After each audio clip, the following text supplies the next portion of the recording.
ধন্যবাদ। আজকের আমাদের বিক্ষোভ সমাবেশের যে আমাদের দাবিগুলো রয়েছে, আমাদের দাবি হচ্ছে ভারতীয় কুলাঙ্গার 2, বাংলাদেশে যারা অখণ্ড ভারত চাইবে। সম্মানিত শ্রোতা মণ্ডলী, এ পর্যায়ে হুঁশিয়ার সাবধান, action to action, direct action, action. নূরে মুজাসসাম হাবিবুল্লাহ হুজুর পাক তিনি আসবেন এবং ফেরেশতা আলাইহিস সালাম ওনারা দেখিয়ে বলবেন তুমি কি চেনো এই ব্যক্তিকে। সেদিন যদি আমরা আজকে প্রতিবাদ করি, এই র্যালিতে যদি আমরা আজকে বিক্ষোভ সমাবেশে যদি আমরা অংশগ্রহণ করি, সেদিন আমরা বলতে পারবো হ্যাঁ আমি চিনি, ইনি হচ্ছেন আমাদের নবী নূরে মুজাসসাম হাবিবুল্লাহ হুজুর পাক সাল্লাল্লাহু আলাইহি ওয়াসাল্লাম। কিন্তু আমরা সেই মুহাব্বতে সেই আশিকে রাসূল আমরা আজকে নেই। আমাদের অফিস আদালত ভরা হয়ে গেছে, আমাদের হুজুর পাক সাল্লাল্লাহু আলাইহি ওয়াসাল্লামকে গালমন্দ করতেছে, কটূক্তি করতেছে।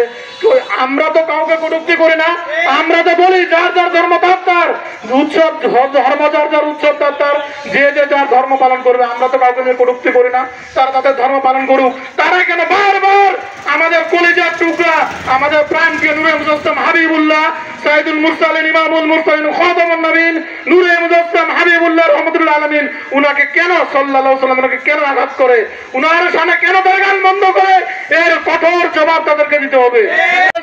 আলাদাভাবে ভারত চাইবে তাদেরকে অনতি বিলম্বে গ্রেফতার করতে হবে। 3, পূজাকে কেন্দ্র করে, সামনে দুর্গাপূজা আছে, দুর্গাপূজাকে কেন্দ্র করে অনেক মন্দিরে মদ খায়, সেটা বন্ধ করতে হবে। কোন মন্দিরে মদ খাওয়া চলবে না। ভারতের ইলিশ রপ্তানি বন্ধ করতে হবে। এদিকে ভারতে আমাদের নবীজি সাল্লাল্লাহু আলাইহি ওয়াসাল্লামকে কটূক্তি করে রাখছেন, কিন্তু আমাদের বাংলাদেশ থেকে তাদেরকে ইলিশ পাঠানো হচ্ছে। খুবই দুঃখের বিষয়।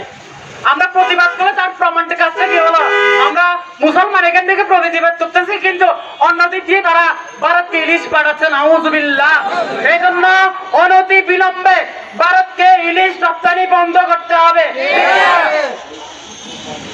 উন্মুক্ত পানিতে পূজার মূর্তি ডুবিয়ে পানি দূষণ করা চলবে না।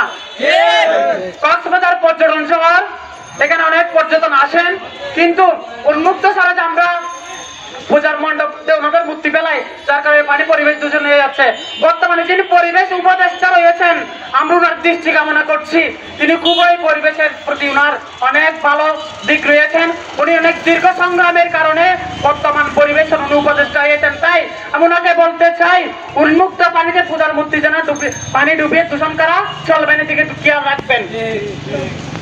বিজেপি সন্ত্রাসী নিতেশ রানেকে গ্রেফতার করে মৃত্যুদণ্ড দিতে হবে। একটা কুলাঙ্গার রামগিরির সাথে সাথে আরেকটা কুলাঙ্গার, সে বলেছে কি মসজিদে গিয়ে, মুসলমানদের মসজিদে গিয়ে যারা নামাজ পড়তে যায় তাদেরকে হামলা করতে। নাউযুবিল্লাহ। আমরা অনতি বিলম্বে তাকে গ্রেফতার করে আইনের আওতায় আনার জন্য জোর দাবি জানাচ্ছি। আমরা দীপ্ত কণ্ঠে বলে দিতে চাই, অপমানের জনসাধারণ, কক্সবাজারের জেলার জনসাধারণ বলে দিতে চাই, ভারতের সরকারের আমরা দৃষ্টি আকর্ষণ করছি, আমাদের সারা পৃথিবীর 300 কোটি মুসলমানের যে অন্তরের মধ্যে দাগ দিয়েছে, তাদেরকে অনতি বিলম্বে গ্রেফতার করে ফাঁসির কাঠ গলায় ঝুলাতে হবে।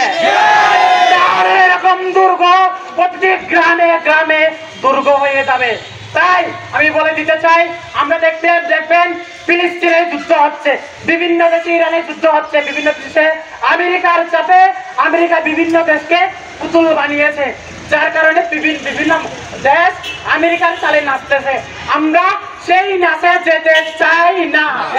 এই জন্য আমাদের দাবিগুলো যদি পূরণ করে না আনেন, সারা বাংলাদেশ সহ সারা পৃথিবীতে যখন দুর্গ চলে আসবে, তখন আপনারা সামাল দিতে পারবেন না। ছাত্র জনতা দেখিয়ে দিয়েছে, যারা গত 5ই আগস্ট আপনারা ভালো করে জানেন, সেটা আমার বলার বিষয় নয়। বলতে চাইছি, ছাত্র জনতা অনেক কিছু দেখিয়ে দিয়েছে, ছাত্র জনতা অনেক কিছুই জানে।